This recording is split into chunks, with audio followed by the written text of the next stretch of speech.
all the colors of the rainbow, all the voices of the wind, every dream that reaches out to find where love begins, every word of every story, every star in every sky, every corner of creation lives to testify.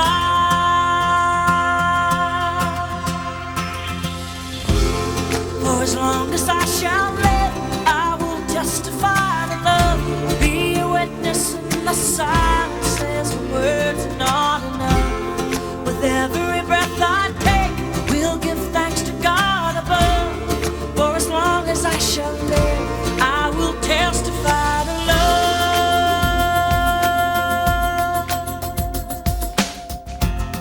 From the mountains to the valley, from the rivers to the sea, every hand that reaches out, every hand that reaches out to offer peace, every simple act of mercy, every step the kingdom come, all the hope in every heart will speak what love has done.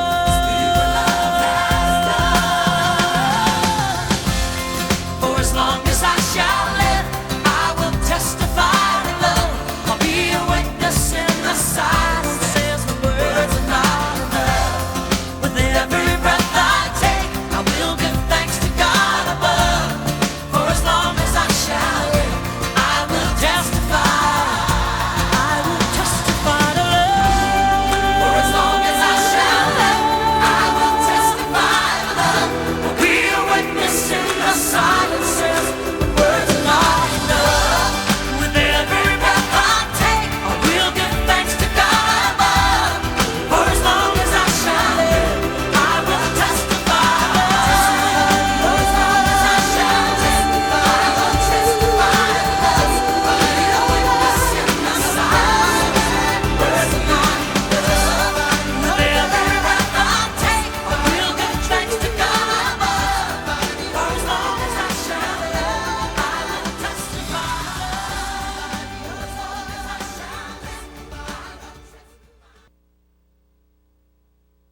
It happened, everything was just old-fashioned, and had to purchase a wood stove, to heat it with, one of them big cast iron wood stoves. Then went from that to a coal stove, and that's what it had now when I started the church, the coal stove, one of them big round, they call them warm mornings or something like that, coal stove. Who took care of that?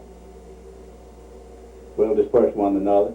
When it come time to put it back in, that nobody didn't help Brother Howard Brown to come over and drag it in there himself. He'd take it out in the summer and put it out in the little building, and he'd put it get it in there by itself. So church didn't have, wasn't paying the pastors nothing, wasn't even paying them, for pay the gas bill. Brother Hobart Cook pastored over there, maybe some Sundays he'd get $12 and maybe sometimes 14 times, back then. Like Brother Russo now, could get happy, and I thought he was the wildest looking person ever I saw.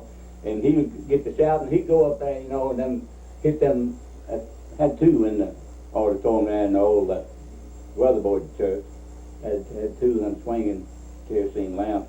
And they'd do it swinging, and high school daddy, Mr. Jim Atkins, would get up there and stop, and he was afraid to break a globe,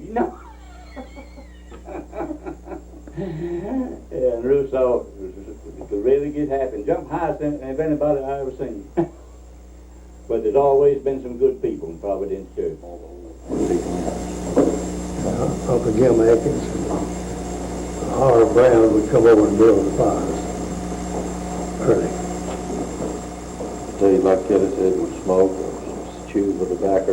Yeah. And somebody said they'd shout the lamp globes off the lamps, but I don't remember that happening. I do. Uncle Russo Mandel, Uncle Walter Mandel, they get happy and shout, break the lampshade. Of course, they buy and put them back on there, but they do that. I mean, Used to get happy. And then one of them would slap Yeah, them. I can remember. Can you him. remember that? I can remember They'd him. slap them lamps every time. Yeah. Well, it wasn't them, it was the swinging lamp Yeah. that hung up kind of over Yeah. the pulpit. Mhm. And he would get up and preach and get happy. He'd hit that lamp every time. Praying. He would get happy and he'd put one hand up here and walk on his knees across the pulpit in the old weatherboarded church over there. You When I was a teenager, you know what we'd do? We'd hit, the persons that got there, they'd hit for that window back beside the, you know, they didn't have no air conditioning. We'd all the teenage girls would sit back there at that window, Yeah. and the guys would come around to the window instead of coming into church and talk to us. Well, yeah, but that's I tried to get with me. probably that's true. Well, they'd be talking in out the windows. Yeah. kids, Out the windows and stuff. People wouldn't come in church, come around the windows because they had them up, you Oh, know, look here. on it's hot, and they'd be trying to talk to each other through the windows and all, trying to get a date, take them home, whatever. Yeah, that's right. But they wouldn't come inside though. Most of them would, a lot of them would never did come to church. Yeah. Even soldiers, when they're in here on maneuvers, they'd come to church over here in the same way, you know, they'd stay outside. They really didn't know what was going on. They didn't know what was taking place. From New York, places like that, they didn't know what. Oh, so they have maneuvers over and around here? Over on Fred Brown's I place. think 42, Really? sure did. I just barely old enough to remember seeing the tanks and the half tracks and all whooping down the road. And you'd be surprised that the soldier board would come down to my dad's mother and get supper every night. They didn't want to eat that army food, they come down there. Yeah, you'd have people standing outside that got under conviction during the revival and all, you know, and people saved outside churches then, you know, windows up, you know, and of course they stood and whether they was looking for girls, whatever, they heard the message, you know, and God could... He told me that he was over there one night, the old weatherboard church, and he come up a storm. I wasn't there, of course I wasn't going, you know, then. Well, I might go over there to revival, you know, walk across through here, you know, once in a while, but I wasn't going to church, wasn't in the church. And he said that Walter's daddy, Mr. Bruford, was trying to hold the door, the old weatherboard church. He said Walter says, lay with her, pal, said she's leaving here. And I can just hear Walter, you know. I can just hear Walter saying that, you know, he called his daddy pal. I remember some of them old people, you know, like Brother Charlie Man, and I heard him pray from down here to the old home place when I'd be out of the house over there in the old weatherboarded church. Even though Brother Odell Andrews is the last man I've ever heard praying on the outside. I've heard him from out here in my garden, you know, praying over, I guess, about his barn somewhere, you know. You don't hear that anymore. Back there, they used to pray at home where everybody could hear them, you know, they didn't care. They didn't care from here. About Charlie Mandel, we lived away on the hill. He had a place up there in his spring. He'd go up there once or twice a day, and you could hear all over the country praying. Uncle Odell Andrews was the same way. He's on the one I remember. Odell Andrews was here praying up in the barn. They were coming over there, and they were coming over here in the old church. And the women would sit over here and the men over there. So, they'd all say amen, you know, women and men. Years ago was like the deacons was sitting the amen corner, and on the other, then the pulpit, and then on the other side was the a women corner. A woman And the corner. women would sit on in that corner, and the men over here. And the women, the mothers would have their babies laying down beside them on a pallet with a piece of cornbread. Yeah. The amen and the a women corner. That's Remember when we right. had those? Yeah. Oh, it was great. We should have never moved those out. I think when we did, that's when all the shouting and the amen left. Because the women, they were right in there with them. You know, the men would say it, you know, and we just, I don't know, it seemed like it was a closer spirit there when you had an amen, a women corner thing at that time either. And it was so hot. And I can remember in services and stuff, me and Tracy would be sitting there, and we'd just be fanning away. Of course, Mom's really getting into the service and everything. She'd go, Miss Bill, stop shaking your leg. You know, because she wanted to grow up to be proper young ladies, you know, and you didn't sit there and go, you know, while revival meetings were going on, you just didn't do that. So she would always make us sit really still, you know. We'd have to sit there and sweat be running down you, dripping off your nose, you know. But I don't know if they call those the good old days or not. It feels pretty comfortable in here where it's cool. Over here, you see, in the little block building over there, and men sit over there on the right of the pulpit. And about 3 seats, you know, about 3 seats on each side. You know, they call it the A-man corner, you know, and the A-woman corner. And them good old fellows, you know, they didn't, in the Bible meeting and everything, you know, put a fan in one time there, no heat in the house, and the Bible was always in August, third Sunday night in August. Well, no way of trying to change that. And for the window fan, then that to make it circulate a little air, you know, in the church. But then people was used to sitting right there, you know, they turn that fan off, you know, because it's blowing on them there on the front seat in the amen. Oh, we finally voted to put an air conditioner in the back. Knocked out a hole and put an air conditioner, and that helped some, but that is criticized, of course, back then. You know, he was told, you know, that had too many cold churches now.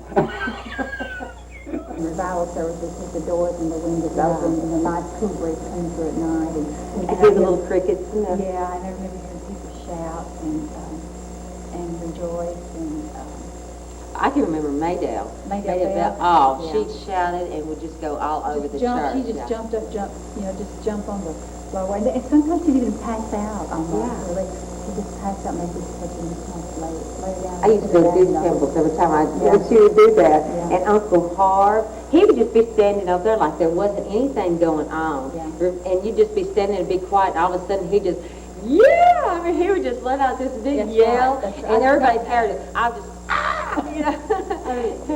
And he would just really get, you know, he would. The plank seed. Because I remember getting my cans caught in on Easter Sunday. Right. When you'd sit down on the little planks, you know, they were little strips of plank, and when you'd sit down, I don't know, sometimes they would, move around, and you get your clothes hung in them, and when you get up, it's like, you know, you can't get up, you know. Oh, those were good times, weren't they? And we didn't even have air conditioning at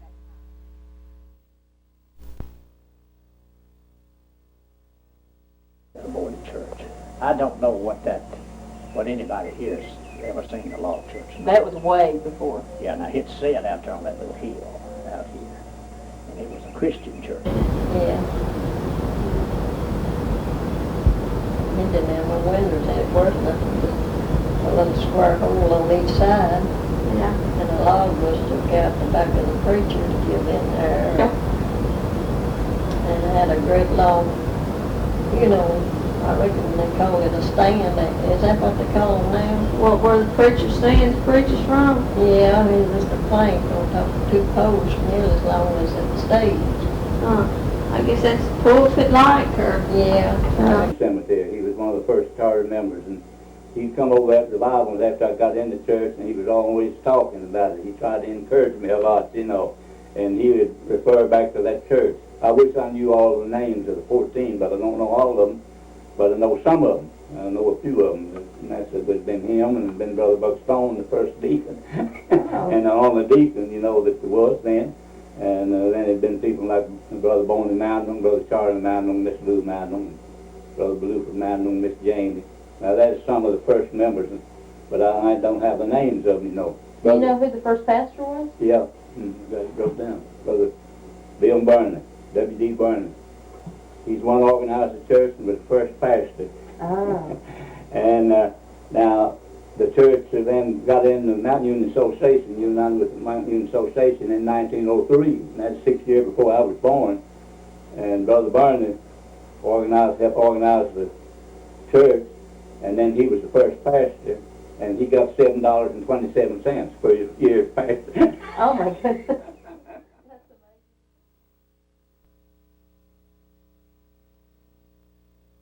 Remember when the school sat down beside the church. Y'all have been told about that plenty of times, eh? Brother Ollie really mentioned it. The school sat about where the volleyball court is now. There, right close to it, between them trees. And I went to school there. And what we do every day during revival at 11 o'clock, everybody got in line. We all went to day service. How long it kept going? That's the way that Ollie got to come to church. Gene went up there from school Yeah. and got saved, and then Ollie come and got saved. They turned out, come up here to church, Jean Carr. She got saved one day. Several others got saved too, not only her, but she got saved. And of course, Brother Ollie wasn't a Christian at that time. She went home, and when he come in, she told him that she got saved. And he just went on through the house and out the back door and went out there in the field. He said he promised the Lord if he let him live till the next night, he'd be home. So he came, and he went to the altar. He didn't get saved that night, but the next night he did. Well, I went to the, wait a minute, I'll figure this out. You said North Summer up was 59. And it started at 7th, and it had 7th and 8th over too, didn't it? Mm-hmm. Okay. I went over in the 7th grade, so I went to the 6th grade at Providence. I went to North Sumner the first year. So I guess I went in 59. 59, yeah, that's when it opened. So did they close Providence when it Yeah. opened? Yeah, what they did, they closed Providence, Fairfield, Bonar, they called it. You know Yeah. where that's at? Isn't it over? It's over to the North Sumner now. Yeah, that's what I Yeah. thought. It was right over And, there. See, Fairfield. Brackentown, that's Ford School. Oh, yeah. Oak Grove. Oak Grove, that's Yeah, Miss right. Glass. That's a lot of people coming into one. Yeah, so they all started in North Sumner. Well, now, let me just ask. In 1975, Providence, along with New Hope and Oak Grove, chose to create the United Tennessee and Kentucky Association. There's been more improvements and more done and progressed more in the last 25 years, twice as much as it did the first 75. And that's the new auditorium was built in 1975 when the United Tennessee and Kentucky Association was organized. It hadn't moved in it, but did just in 2 or 3 weeks, and had the Christmas program in that year, and wound up having to borrow $50,000. I thought that was something. Betty Jo Kepley was at our church. Fact of the matter, that was the largest number of people that I remember we ever had on a Sunday morning. We had 225 people, and that was over in the old part. 225. I mean, they were sitting in the Sunday school rooms and up behind the preacher and all, and it was packed. 225. So we had sort of been talking about we need to build, but that made the decision. I mean, that settled it. We needed to build after that. But you see, ever since then, like building onto it, building a fellowship hall, building more Sunday school rooms, building more bathrooms out in the front, and paving the parking lot, and putting in central heat and air, and all of them things you see has been done in the last 25 years. And I was in the United Tennessee Kentucky Association. We was a little freer to do some things and get things started, for the young people that we wasn't allowed to do when we was. They wasn't going to have nothing for the young people. There'd be no ball games. There'd be no skating parties. There'd be no wing roast. There would be no films or slides showed in the church. And that's when we started having, just maybe once a quarter or once monthly, whatever, the youth, we would have a slide film, showing of the Bible lessons, and they was on a film projector, and then we saw that, and then they would team up this side against this side, and they would ask questions, and, you know, we were like, competing, and they were learning the Bible, we were learning the Bible, and when they thought that was too modern, I guess. I don't really think they were trying to push us out, they just want to stop us. Not in the church's name. Yeah, definitely. We just went as friends. We didn't go in the name of the church because at that time we were a member of the Mount Union Association, and they were very conservative, and just didn't think we should do that. So the parties and things that we had, we just had it as a friendly get-together or things like that. We never did go in the name of the church because we didn't want to hurt the church's name or... And really, I guess until we actually moved into the new auditorium is when we actually started doing things in the church's name with the youth. Yeah. It was after we moved over here. Anytime that we was in the old church, we never did. Oh, matter of fact, we were so conservative over there, we didn't even have drums, guitars, or any kind of instruments like that, other than the piano. The piano was the only thing that we ever had in the old church.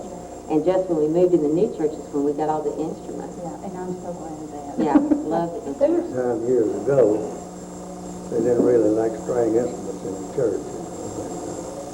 They didn't have nobody to sing. David Aiken was over getting somebody to sing, and so he asked me, would I get the boys together and come over here and play and sing string instruments? I said, yep, I can. So I took off and went and got them all together and got back over here. And we played and sang that afternoon, and some of them wouldn't even come to church. When I went in there, I had the piano, that's it. Kelly and Lloyd and William Harrell, Aspaldine, and Gerald sung one Sunday evening when, right after I got in the church. Brother Lyles was still the pastor. And they sung gospel songs, you know, and the music was good. Right, we sang in Sunday school. And then that's when they wanted us to get up and sing. Oh, y'all sing one in front of the class here. It kind of just started like that. And I remember one of the first times that we sang in front of the church, it was when Brother Kepley ministered here, and we were standing at the altar, and he was behind us in the pulpit, and he was talking and saying things to the church, and Darlene and I got tired of waiting on him to finish what he was saying, and we just started singing in the middle of his testimony or what. I can't remember what he was saying, but we just got tired listening to him, and we started. You didn't do harmony at that time. We really. I learned mine. I'll never forget it when we had the little choir over in the old church. Lucille McCormick used to sit on the front row, and I would make a special effort to go and sit right in behind her because she always had the prettiest alto voice. And I thought, oh, I've got to sit in behind her so I can hear her. And I'd sit in and I would try my darndest to sing just like Lucille because I thought she sung so good, you know. No credit there. She's probably really helped in my musical singing career there. Pearson, he said, I'll buy you them shoes if you'll get up there and sing one. And I never will forget the piano, you know, was up on the stage, and Sue played, and I sang. And I never did get my shoes. My sister Sue, my younger sister, played the piano, and we had a gospel group that we used to sing with. Somebody mentioned that the other day. Who? It was me and Johnny Pearson? Johnny Pearson, and Wayne Akins, and Dave Akins, and Brother Ollie's young son, Jerry. And there was somebody else. Who was it? I guess that's all of them. But we sang a long time, several years. Somebody I always thought was special was James Bell. Yeah. You remember when he would sing Star of Bethlehem every Christmas? We'd get about halfway happy. He was our church Song leader for a long, long time. I can just see him leading the songs in the Bible and Christmas programs. Been long. I don't know who lived to sing after Betty did. It was James Bell, I believe. Started coming him and Mabel. He lived to sing for years too. Music and singing. Man, I can't believe how it's changed. And that's one of the... Yeah, we won that. We got a picture over. Did y'all see? we won the whole tournament over. Me and Wendell and William Harold, Terry Purdue, James, Scott Rippey, Larry Hurd. We got a picture of it, we won it. And I never will forget what Glenn Jenkins said that day. The day that we had to play at Twin Hills, there was always a power team over there. And Glenn Jenkins said we had to play them twice the same day. Glenn Jenkins says, the Bible says with faith you can move a mountain, and all we got is two little hills. I never forgot that.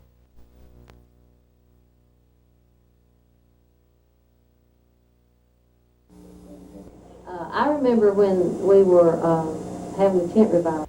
Brother Akins and Sister Akins and Sister Jenkins and Brother Jenkins standing outside the tent, and in that revival, Harold Akins and Randall Providence, and that was a wonderful time. There was a lot of rejoicing. We wanted to have the tent revival, and it was hard to understand. It was right beside the new church building, you know, and he just felt led that we should have it outside. And you know, you don't know, but it could have been that maybe those people that got saved might not have been there if it had been in the church house. You know, that could have just been God leading him to have the tent revival, and those people came and got saved. Glenn was leaving, and Daddy was coming over there in August. So, and I got saved in that revival. Randall Pratt got saved in that revival. Who else there? I got saved on Saturday night, and Randall got saved on Monday night. And everybody thought it was stupid to go out there and put a tent up. He said, we're going to have a tent revival. I said, tent revival? I said, yeah. And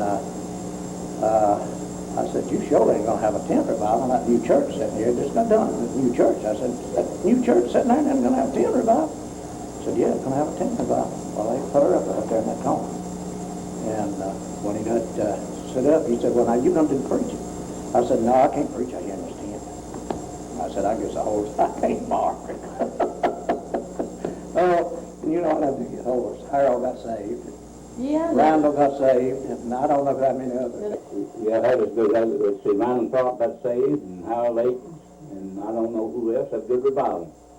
Yeah, a man from up in Kentucky brought it over there and set it up, and brought everything with it, and him and his wife lived in the camper.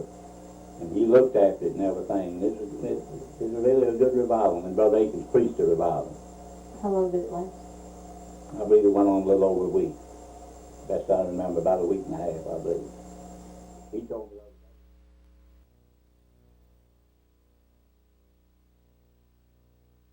You see, the ladies aid organized over here, and that's been a good ministry in the church.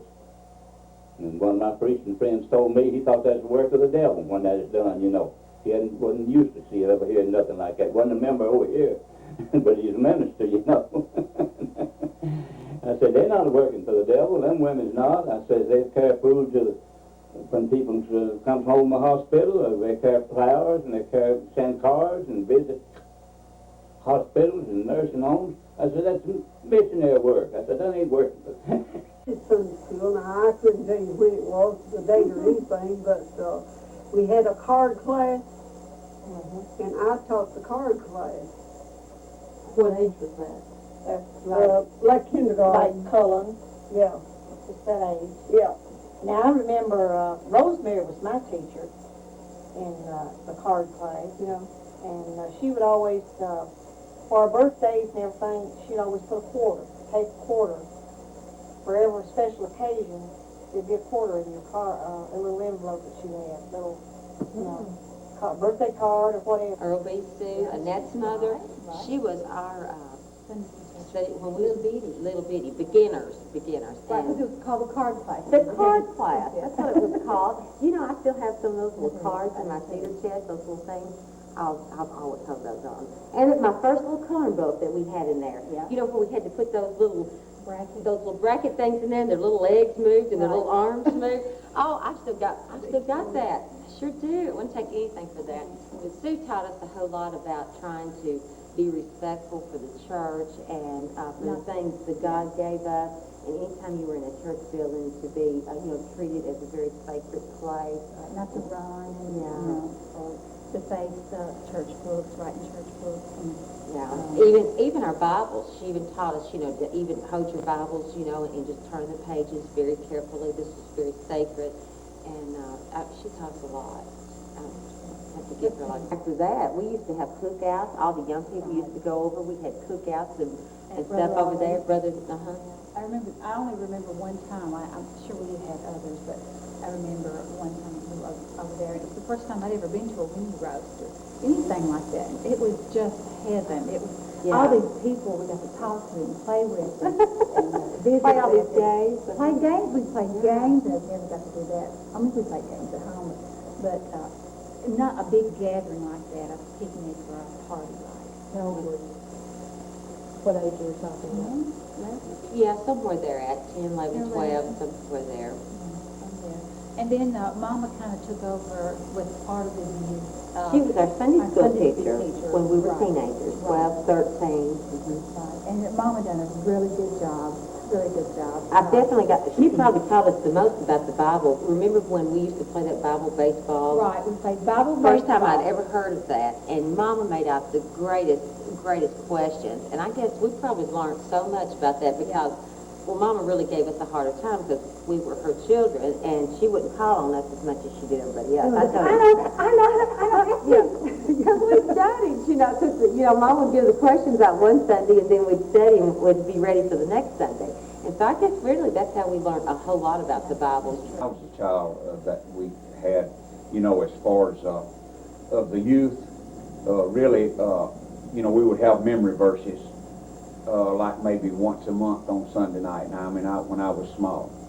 And, of course, that's been quite a few years. First started going over there, Mildred, he had us say memory verses. Right. And then sing, and then anybody that had played piano, that's what the Sunday night services were. This ministry of getting people in church, children, adults, whatever, years ago. And I believe maybe Brother J.T. Strum was there at that time. And we had got us a big bus, and so really ever since that started, I've been sort of trying to drive a bus, and then we got down to a van, which the bus was sort of big for the country, We was at Mobile Home, and Annette Brown was with us that night, and the Emerson children, and Tammy Shoulders is her name now, Tammy Jones. She was with us, and she was always talking about she was going to marry me. And they were all young teenagers, and so we got to church that night and rode up through town. Here one night, we went fishing one night, us and the boys, and youth group boys, and we came down here, we slept down here on the concrete floor, sleeping bags and all. I think it was just as we moved here, we had something behind the house, but I remember flying kites, and we had a kite competition, see who could get the highest. Of course, I was flying, man. I was up there, and I don't know if I won or not, but I remember that. And then there was one time when we was living in the trailer, so that would be before 8 years old. We were still at the trailer, and I remember I was taking Devin Carr around the circle up there on the go-kart, and he was having a fit. He said, "Slow this thing down." "Slow down, Jody." I said, "Oh, just hang on, Devin." Brian, and I don't remember, we built a cross that stand up just small and different things, They built the thing to put my school thread on. Yeah, we would we would have study class of the Bible, and then we would have craft time. This is when Each Sunday. Glenn Jenkins was there. That's exactly right. That's when it started, when Brother Glenn was there, really when we got the, when we were youth director. And Pioneer Girls was one of the names. Pioneer, and see, I was a tree climber. Were you a pioneer? And there was some Buckeyes, Never. we had names. I thought that was cool, I remember that. Back when I was young, it was it Anthony Fulton? We were back in the bathroom in the back. And for some crazy reason, this is back when they had just a sink mounted to the wall, and they had two little poles holding it on. some crazy reason, I climbed up on top of that thing. And it come up dismounted from the wall. Are you the one that done that? Into the floor it went. Busted. Busted. Now what happened? And we come running out. And y'all found out. Y'all made me call the pastor. That's why I remember it. Brother Akins was pastor at the time. Just to go to show you, belt's not always the best discipline, but he made me call the pastor and apologize to him for what I'd done. And it wasn't easy. One night a month. On Like that Sunday one night. Sunday night. Sunday night. And, I mean, we done things together. I remember we went to the nursing home. Our youth group that first started keeping kids for the parents to go That's out. right. Y'all remember that? That's right. We I forgot kept the that. kids. We had the very first one. Yeah, that's why I'm glad our young people now see. All you gotta do with kids is get them together. They'll have a good time. Robert Gilman, I was under him as an assistant, and Robert decided to give up his position as youth director. And Wednesday nights we would just come in, we'd have Bible studies with some musicians, and we're going to live praise and worship now. That I think that has really benefited our youth group. We do multiple things. If a concert or something's coming up, we'll just do that on the spur of the moment. You know, somebody says there's a concert this Friday, okay, we'll go. Let me say this, every year we usually go to an amusement park, normally in the summertime, and we'll travel there and spend the night, go to the amusement park the next day. And we was doing this also when Robert Gilman was there, and we had some good times. We try to plan at least one thing a month to reward those that are actively attending church and are involved. And, we go bowling down at Circus World. We go snow skiing now. Never thought that would happen. Drama team, yes. Probably one of the great factors of building our youth group too, because it gives our youth a ministry, makes them feel needed.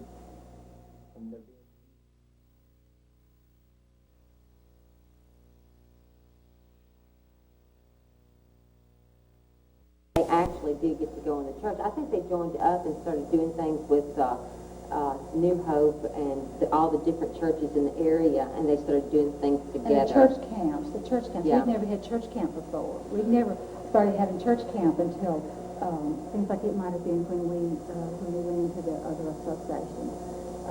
We've never had anything First like church that. camp we had was up at Forest Chapel. Right, up there Remember at Forest there? Chapel was a church camp up there, and actually to spend the night. Yeah. You know, that was a big thing. To get to We had a spend the night. lot of youth saved at that revival. Neil was saved up there.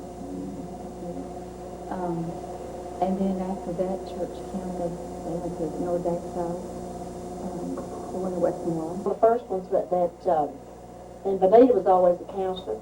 And them kids, I don't know what age, she had the teenagers. And they took her mattress, they thought it come out in the yard. And on mine I had junior girls, you know, younger. And Chris Coates and David Holder, and a bunch of them come down there and knocked on our door. Well, I went to the door, and when I opened the door, they had set a tub of water in the screen. The screen was messed up. Well, it just come all back in our cabin. You have never seen such a mess. And them girls, we had all the time, and they even put a frog in my bed. And I went to bed, and slid down in that cover, and I felt something slimy, and they had put a frog in my bed. Yeah, it was real good. You We remember have bonfires at night and testimonies, yeah. remember me and you was going to get Odell Trout. That was a youth camp. Now that That's was a youth Forest camp, Chapel. yeah, Forest Chapel. Me and her chased Odell Trout all over that field with a But we couldn't get him out of that little old concession stand. And I believe I went in there and finally got him out. To come out here, I wanted him to see somebody, you know. And just as he walked out, she threw a bucket of water right at him. Yes, and Tom. The best revival you've ever seen in your life. We did have just a good revival. I mean, kids shouted, he shouted. Youth camp around here, and it was a revival. They'd stay there all day, All night. and they'd stay all week, say. But people that wooden campers, they came to the revival every night. Boy, I mean, it'd be a crowd, wouldn't it, Carol? Yeah. So Kim and Tony both got saved. Yeah. Okay. And it'd be a crowd there every night. I'd say up there at Forest Chapel that year is 30 or 40, 50 got saved. So I taught 10th, 11th, and 12th grade at youth council, for about 6 years, and some fine people, fine young people. I believe you was one of them. Up here at Forest Chapel, that down, that helped the church a lot. In the youth camp. One thing I was thinking a while ago, you was talking about youth camp, and some people don't think youth camp is anything important. But now, one thing I look at that I think is important, I had a niece that got saved at youth camp, and I believe it was right up here at Forest Chapel, and she passed away a few years later, just maybe 2-3 years after that. And really and truly, her parents wasn't in church, and maybe if she hadn't have been to that, she might not have got saved. Youth camp, the reason we started having it away from home, it was good to have all these teachers that come in, Betty Jo's mom and Joe Rigby, and all them came to the camps around here. But the children were going to ball practices and stuff, and they were leaving at night, and we was having a hard time keeping them in the service at night. And the main reason we was there is so they could hear the word, get all the worldly things out of their mind, and so they can be fully cleansed as the Lord does when He saves us. So the reason they started having it out of town because it's too hard for the parents to come and get them to bring the ball practice. And even though sports are good and it gives kids confidence in themselves and it a lot of times it's structure and it keeps them out of trouble and responsibility, it gives them all that. They need a time to be able to go and not have no radio, TV, or any outside interference, and just be able to be with people that are studying the Word and preaching. And I think that it worked real good because when I've been to church camp, I feel regenerated. I feel like I'm ready. I'm just more eager to get back in there and try to help do more for the Lord. I think youth camp is something that's really important.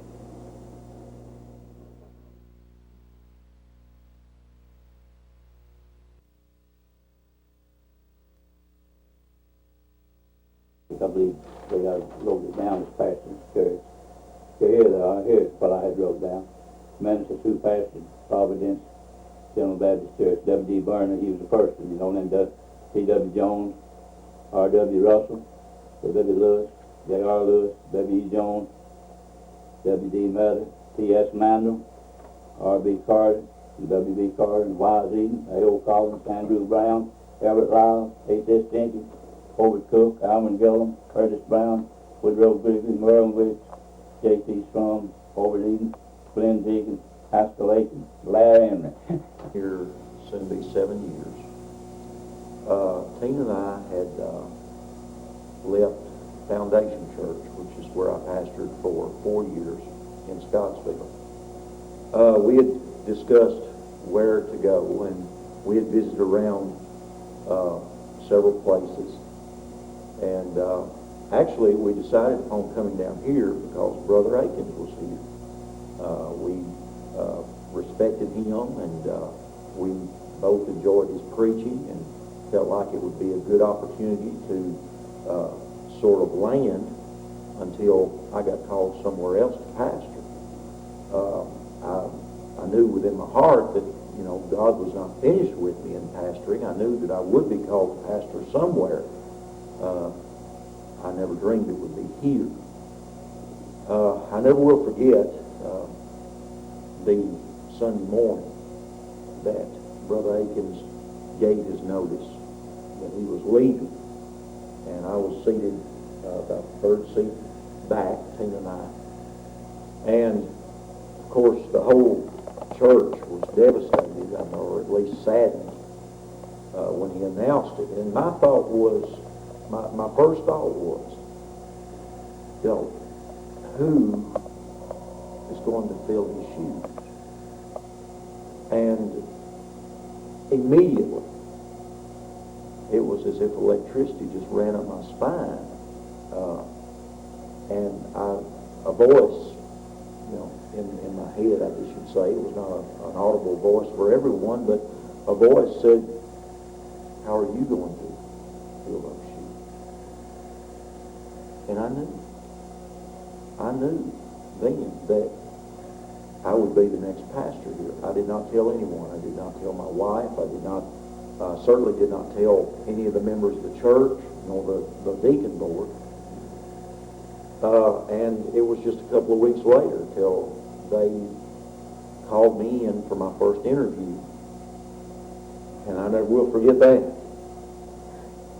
I don't think I had ever been questioned any deeper than I was the 2 times that I met with the deacon board here. And I respect them for that. It was not, I don't say that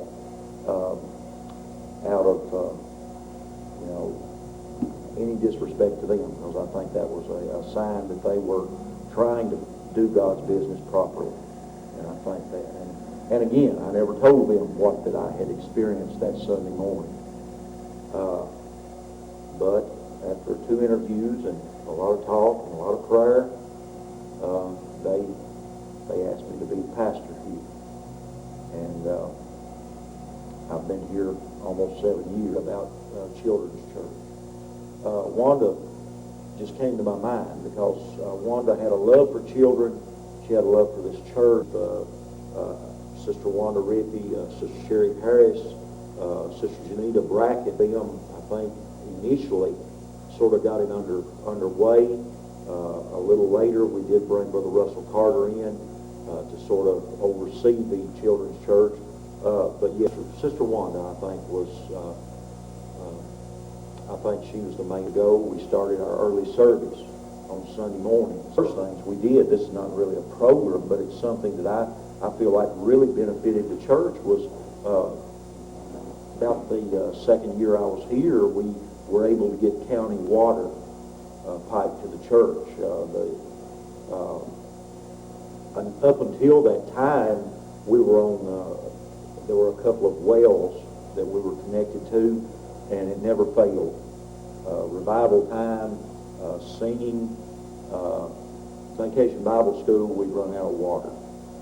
And, you know, it just made things unhandy. So I'm thankful that, you know, God allowed us as a church to get the county water pipe. I mean, little part of Providence Church and what it stands for and what it believes in, I really think it's on a firm foundation, Young Baptist, about the Trinity, about the Godhead, God the Father, the Son, the Holy Ghost, what we believe about the Bible being the infallible and inspired Word of God, both New and Old Testament Scriptures, and what we believe about baptism, that we, you know, believe it's immersion, baptism of immersion is on baptism, biblical mode of baptism I've ever read about in the Bible. In terms of salvation, is contained in the General Baptist statements of faith. Well, the Bible don't change, plan of salvation don't change, but sometimes methods and programs can change, you know. It's got a program in the church. Several different ones. I could give Hankins I thought a lot of him, and of course my dad and mother too. There's a lot of different ones. Charlie Mandel down here. He'd come into church. He was happy when he walked in. As soon as he walked in the door, he'd holler, hallelujah. And several different ones that it was me. Uncle Lou Brown, he started going to church here. Miss Mary, for one. And Aunt Tammy on Carl's wife. She was really so away. She was good. Oh, they just I used to go down there all the time, like me and they run around together. Yeah. She could make that coconut cake here and there. Yeah. She was good. But Miss Mary, I know that she went to church when she wasn't able. Yeah. You know, loved it. She loved every minute of it. I had an awful good daddy. I'm talking about a good daddy. He was just a poor musician, as most people must know. But he never let nothing bother him from his church work. He'd always be at church. And so many times he'd bring me in all the way. Sometimes we'd just walk to church. We just lived across the hill over here on the old farm. And he was tops among me. So, but I'd name somebody like Brother Harvey Brown, Pascal Akins, and of course, Pascal joined the church a year before I did. You know, he got saved in 1950 and joined the church. But I worked with him a lot, you know, when he pastored the church for 12 years. He pastored 1 year, you know, in 56. Now, this last, in 12 years, when he come back, he really did help bring the church out. Now, he's done good. Got an awful successful ministry. So I'd say people like him, you know, and Miss Cammy Brown, one of the best women out there, and old Miss Mary McConnell. I could just keep on naming, you know, the influence. On mine, that's Ollie Rigby and Mama Forrest. I guess they've taught me more than anything. But you are. Me.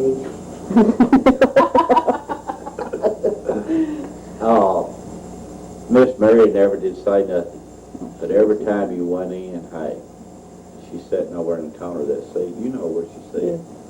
Never did say a word, but she's always sitting there. Then Ollie, he always get up and taught Sunday school class for 30, blah, blah, years. I don't know how many years. And you couldn't keep from respecting him, I'd say them to you. And Aunt Mary and Uncle Will. Oh, yeah. She used to always sit on the front seat. Even when we was in the old church, she did that. And then when we came over here, she did the same thing. She'd sit right there on the front seat. We used to visit, was minister here. Sister Weeks would invite 2 or 3 of the young people over to spend the night. It was a great influence on us at that time. He'll come back around. I know another person that's really special. I can remember one person that always will be special. I remember when we was in revival, all those young people, it was Gail and Rita, you and me, Terry and Jerry Gregory, Linda Bradford, Linda Hoskins, how many more of us was there? Melinda. Oh, yeah, Melinda. We had been in revival all that week. And like 2 weeks, isn't it 2 weeks? It was a long time. It was on a Sunday morning. And I'll never forget it in that old church over there. And I didn't even think about going to the altar. Of course, I'd never actually been saved and went to the altar. And I was just standing there, you know, while they were doing the altar song. And I turned around and Sister Mamie, Rizzy, looked at me. And as soon as she turned around, she was like on one side of the church and the young people was on the other side sitting there together. And when she turned around and looked at me, and I kind of looked back and glanced, this feeling, just goose pimples went from head to toe, and I said, oh, you know, I felt that guilt of sin, right then. I remember telling Mama, I feel like I'm going to die, the pressure on my chest. I feel like I'm going to die. She said, honey, that you're under conviction, you know. And she said, come on, let's go to the altar. Yeah, I mean, with me, she didn't even get a part of the way over there, and she went, do you? And I said, yes, I do. I mean, I'll never forget it, So she's always special in my heart because she really touched me that morning. And even after that, we used to have cookouts. All the young people used to go over. We had cookouts and stuff over there. Brother. I say Brother Ollie Rigby, Sister Mamie, to myself, that because they've been there before my time. And Jimmy and Jean Carr, and seeing them raise their children in church and all this too, I mean, it's just ones I've always admired myself. And people that have passed on, Brother Will McCormick and Sister Mary McCormick, and Uncle Herman Simpson and Sister Carrie Simpson. All these ones here have passed on. you know, and of course my grandpa and grandma, you know, and mom and dad, and remember Wendell Akins was my Sunday school teacher, and he helped me to begin to memorize scripture. And I know that they would get a lot of these memory verses on these posters and stuff in their plan, and I don't know if we ever used them or not, but he asked everybody, said, does anybody want these? And I remember I brought one home and I stuck it on my door back there. Pray for your enemies, you know, pray for them which spitefully use you and persecute you. You know, I memorized that verse, and he was an influence in my life. And I remember Harold Akins, when he was my teacher, he would reward us and take us to Dairy Queen on a Saturday if we memorized our verses. Probably one of the most influential men at church. When I was a teenager, Michelle and I were dating. We was in his Sunday school class after Bet had given it up to Rick Duffer. And we sat under his teaching for a long time, and he has a wonderful gift for relating to whoever he's teaching. A wonderful gift. And he can get down on our level to help us understand, bring it down to life, real life experiences that he used to really relate the Bible to us. And I thank God for him. Of course, Brother Akins, Glenn Jenkins. I remember when I was a child, I remember singing a song that we used to sing all the time, where the beggar laid at the gate, and it talks about he was jumping and leaping and praising God. I don't know exactly how it goes, but I remember that, singing that. Robert Gilman and Phil Brown was my youth directors. Archie and Virginia Crawford. And I think at that time, somewhere right in there, that Cynthia, Rippy, Sonia, and Lisa tried to work with us too. And you know, all this was a benefactor of who I am today. So I can thank God for all these people being there. Bette Brazel, teaching me as a child. Urgent lady. And I always thought she'd come to church when she didn't feel like coming. She been so thankful for the Lord for us when she was blind, she'd still come to church.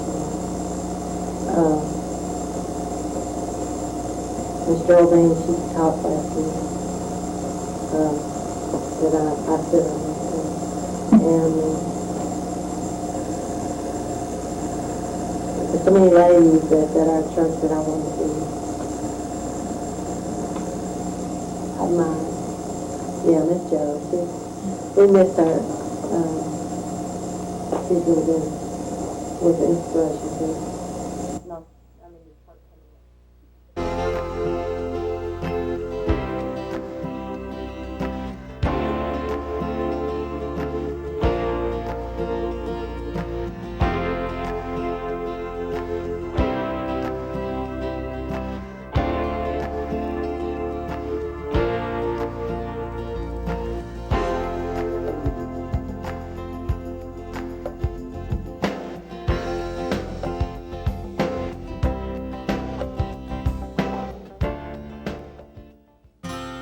All the colors of the rainbow, all the voices of the wind, every dream that reaches out to find where love begins. Every word of every story, every star in every sky, every corner of creation lives to testify.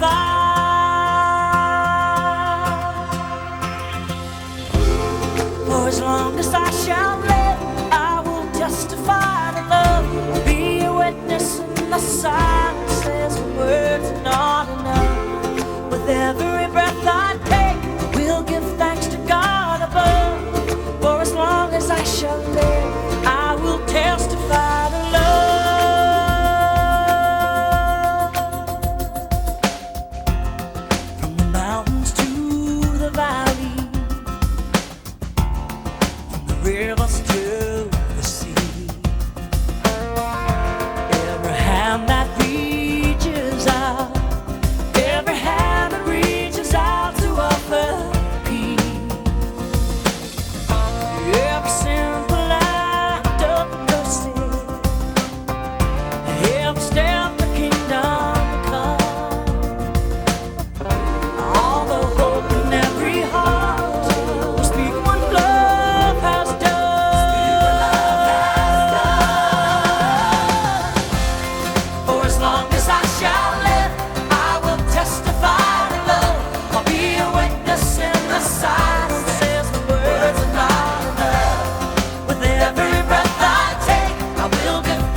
church's next 100 years be filled with growth and prosperity.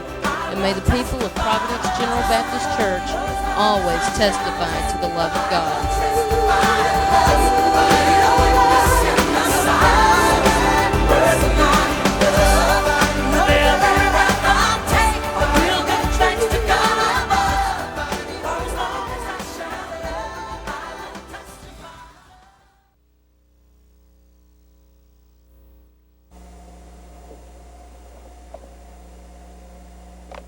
Oh, you ain't making my picture now. You ain't. That's more. I didn't know you were spending your day. Remember, are you recording this? I can stop. I'm just checking my shot. She didn't tell me this here's going on. What? What's going on? Well, out there with y'all. She knew y'all was gonna do this, but I didn't know it. Yeah, we're on. See, I realized that. I like bothers me. I feel like I'm on my wrong side. You want to get on that side? I'm not used to being on this side or something. I feel We'll let you uncomfortable. sit there the way you want. It's okay. You're the oldest, you should be first. Does that feel better? So You're were not you filming after this, I hope. Harold? No. Display on. Now I want to take display off. Does have instant replay? No, talking about. Been here